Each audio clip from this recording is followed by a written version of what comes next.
Megastar Chiranjeevi గారిని తీసుకుంటే ఈయన రాష్ట్రంలో ఆయనకు ఉభయ తెలుగు రాష్ట్రాల్లో ఆయనకున్న ఫ్యాన్ ఫాలోయింగ్, ఆయనకున్న మాస్ అదంతా కూడా ఆ ఇమేజ్తో ఆయన రాజకీయాలకు అయిపోయి ముఖ్యమంత్రి అయిపోతాడు అనుకున్నారు. 2009 ఎన్నికలప్పుడు ఆయన బహిరంగ సభలకు వస్తే కానీ ఇసుక వేస్తే రాలనంత అంత జనం. నేను ఆ రోజు సాక్షిలో వర్క్ చేశాను. నేను కవరేజ్కి వెళ్తే ఊపిరాడేది కాదు మాకు.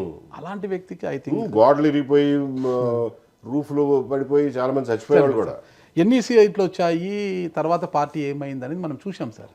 తర్వాత జయప్రకాష్ నారాయణ గారు సీనియర్ ఐఏఎస్ అయిన తర్వాత జేడి లక్ష్మీనారాయణ గారు జేడీగా ఉన్నప్పుడు ఆయన హీరో, తర్వాత రాజకీయాలకు వచ్చినాక ఆయన ఏమన్నాడు అనేది మీరు గమనించారు సార్.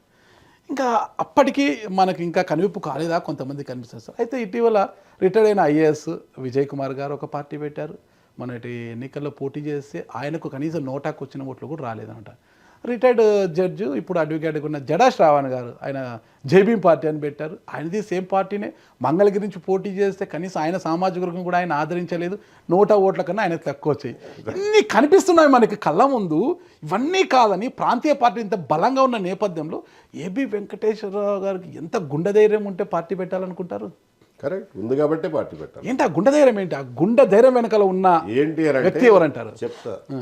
ఇప్పుడు నేను వరుస పెట్టి మీరు చిరంజీవి గారి పార్టీనో, జేపీ గారి పార్టీనో, లేదా జేడీ గారు చేసిన ఎఫర్ట్నో, విజయ్ కుమార్ గారు చేసిన దాన్నో నేను విమర్శిస్తా కూర్చోను. ఎందుకంటే అది పద్ధతి కూడా కాదు, వాళ్ళనే ఆక్షేపించను. నేను చెప్పేది ఏంటంటే మేము పార్టీ పెట్టే పద్ధతిలో కానీ, ప్రజల దగ్గరికి వెళ్ళే పద్ధతిలో కానీ మీరు ఒక కొత్తదనాన్ని చూస్తారు, ఒక వైవిధ్యాన్ని చూస్తారు, ఒక క్లారిటీని, స్పష్టతని చూస్తారు.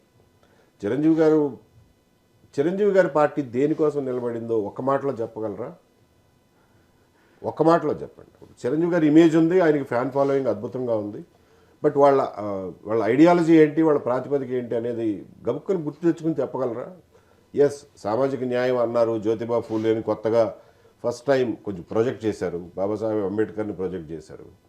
But what exactly was that అనేది ఎవరికైనా ప్రజల్లోకి చొప్పించగలిగారా? వాళ్ళు ఏం చెప్పదలుచుకున్నారో?